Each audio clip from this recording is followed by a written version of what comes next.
सभी संगत को जय माता की। आज का विषय है कि 11 दिन में या फिर 1 घंटे में तत्काल सिद्धि कौन सी होती है जो आपको मिल जाती है, और क्या 11 दिन में वाकई में आप किसी देवी की या किसी देवता की सिद्धि प्राप्त कर सकते हो।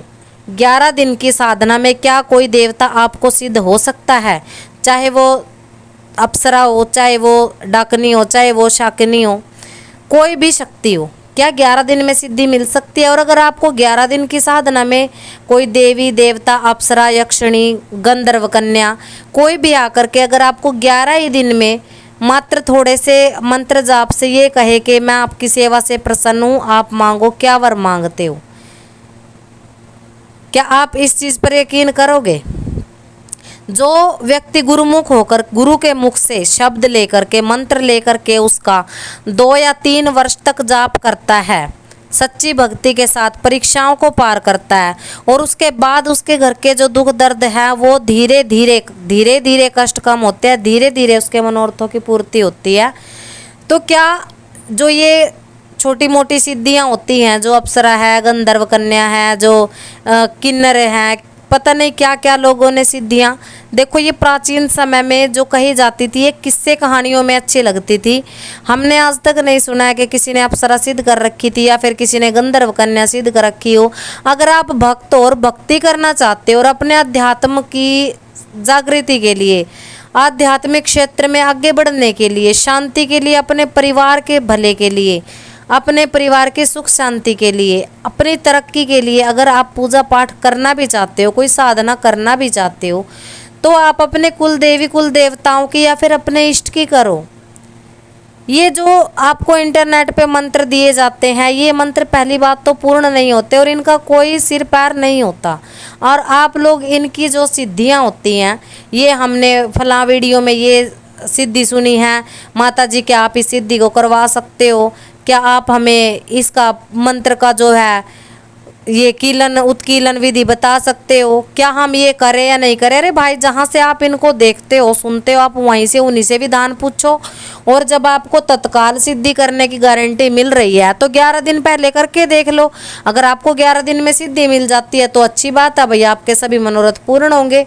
आप औरों को अपना सानिध्य दे के वो सेवा करवा सकते हो, आप औरों को अपने अनुभव शेयर कर सकते हो, तो इसमें तो कोई मुश्किल बात नहीं है। तो 11 दिन का समय हमें नहीं लगता कि कुछ ज़्यादा होता है।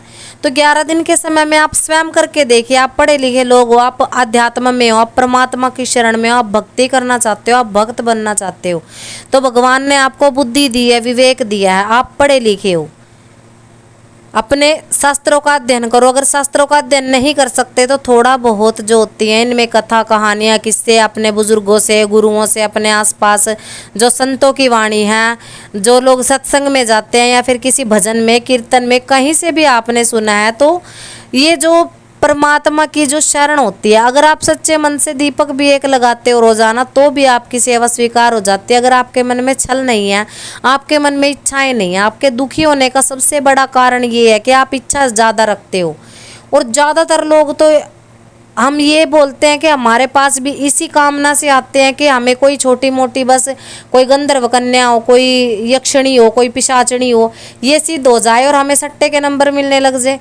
कोई ये समझता है, कोई ये सोचता है कि हमें धन ला करके दे कहीं से, कोई सोचता है मैं तो बस लोगों के भूत भविष्य सब कुछ जान लूँ और लोग मेरे चरण पकड़े, यानी कि मेरा ही नाम चले हर जगह।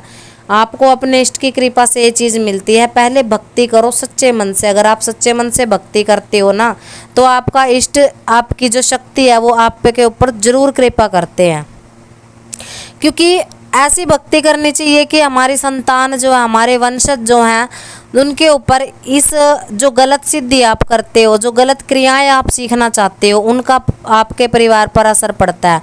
अब आपने तो बंधन मंत्र पढ़ लिया कि आपको आपके गुरु ने एक मंत्र दे दिया है किसी की भूत भविष्य जानने वाली पिशाचनी का, आपने वो मंत्र सिद्ध कर लिया है।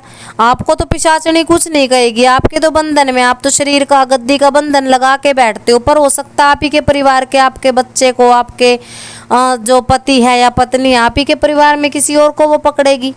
अगर आप उसको बार बार फोर्स करोगे, गुलामों की तरह आप उससे कार्य लोगे, सिद्धि करने के बाद तो वो आपके परिवार के जो सदस्य हैं उनको सताना शुरू करेगी। आप तो बंधन लगा, हर आपके परिवार का जो हर सदस्य है वो तो सेवा नहीं कर रहा, उसने तो बंधन मंत्र को सिद्ध नहीं किया और ना ही वो अपने शरीर का बंधन करता है, तो आपके परिवार के सदस्यों को पकड़ेगी। तो भक्ति पूजा करना कोई बुरी बात नहीं होती, सिद्धि करना कोई बुरी बात नहीं, भगत बनने की लालसा भी कोई गलत बात नहीं, परंतु सही तरीके से अपने कुल देवी देवताओं की, अपने पितरों की, अपने इष्ट देव की करो। ये यक्षिणियाँ पिशाचनियाँ ये सुनने में अच्छी लगती हैं, परंतु किसी के भी पास इनका कोई विधि विधान नहीं है। क्योंकि हमने बहुत सारे ऐसे लोगों को ये कहते हुए सुना है कि मेरे पास कर्ण पिशाचनी की सिद्धि है, मैं आपके बारे में हर चीज़ बता दूंगा और बिल्कुल टाइम भी बताएंगे, सटीक समय, सटीक ये चीज़ें कि आपके साथ ये हुआ है और ये होने वाला है। परंतु जब उनसे अपनी पूछा ली जाती है तो टाइम पे टाइम दिया जा, अभी मेरे पास समय नहीं है, अभी मैं हवन में बिजी हूँ, अभी मैं कीर्तन में बिजी हूँ। किसी को पिशाचनी इतनी आसानी से सिद्ध नहीं होती। पिशाचनी सिद्ध करने के लिए पसीने छूट जाते हैं भाई, और अगर सिद्ध कर ली तो उसको रखने के लिए पसीने छूटते हैं। घर उजाड़ती है, ये बर्बाद कर देती है आपके घर को। क्योंकि आप स्वयं से सोचो, आप एक इंसान हो, आप कहीं पे कार्य करते हो, आप अपने कार्यालय में जाते हो, कहीं पे आप जॉब करते हो, नौकरी करते हो, अगर आपको गुलामों की तरह थोड़े से वेतन पे, थोड़ी सी तनख्वाह पे, गुलामों की तरह हर वक्त कार्य पे लगाया जाए, तो आप भी यही सोचोगे कि कौन सा ऐसा मौका हमें मिले, मौके ढूंढोगे वहाँ से आप अपने आप को मुक्त करवाने के, कि ये इंसान जरा सी गलती करे और हम इसकी गलती को पकड़ के अपनी मुक्ति करवा लें। और जब आपकी मुक्ति वहाँ से होती है तो आप भी ये सोचते हो कि जैसे इसने मुझसे गुलामों की तरह कार्य करवाया, अब मैं इसके घर में इस प्रकार से इससे कार्य लूँ या फिर इसका कोई कार्य बिगाड़ दूँ। सभी के मन में इंसान भी ये सोचता है, तो सोचो शक्तियाँ हमारी बंधक बन के कभी नहीं रह सकती। तो इन चीज़ों की लालसा आप छोड़ करके अपने कुल देवी और कुल देवता, अपने पितरों, इनकी सेवा करो। और जो लोग इधर उधर से ये सिद्धियाँ देखते हैं, उसके बाद हमें हमारा नंबर आपको यूट्यूब पे मिलता है, मैसेज करके पूछते हैं क्या ये सही है, हमने फलां वीडियो में ये सुन लिया, क्या ये सही है? भाई सही और गलत का आप वहीं से अंदाज़ा लो, वहीं से पता करो, जहाँ से आपने ये देखा है उन्हीं का सानिध्य लो, उन्हीं से विधि मिलेगी, उन्हीं से आपको मंत्र भी मिलेगा। और अगर वो 11 दिन में सिद्ध करवा देते हैं तो आपको इधर उधर भटकने की ज़रूरत है ही नहीं। तो अपनी बुद्धि विवेक का इस्तेमाल कर लिया करो। जानकारी के लिए वीडियो बनाए जाते हैं। कोई भी कार्य करने से पहले स्वयं का पहले ये देखो कि आप कर पाओगे या नहीं, और फिर ये बात सही है या कहाँ तक सही है। तो ये थी जानकारी सिद्धियों के ऊपर। आशा करते हैं आपको पसंद आई होगी। मिलते किसी नई जानकारी के साथ, तब तक के लिए सभी को जय माता की।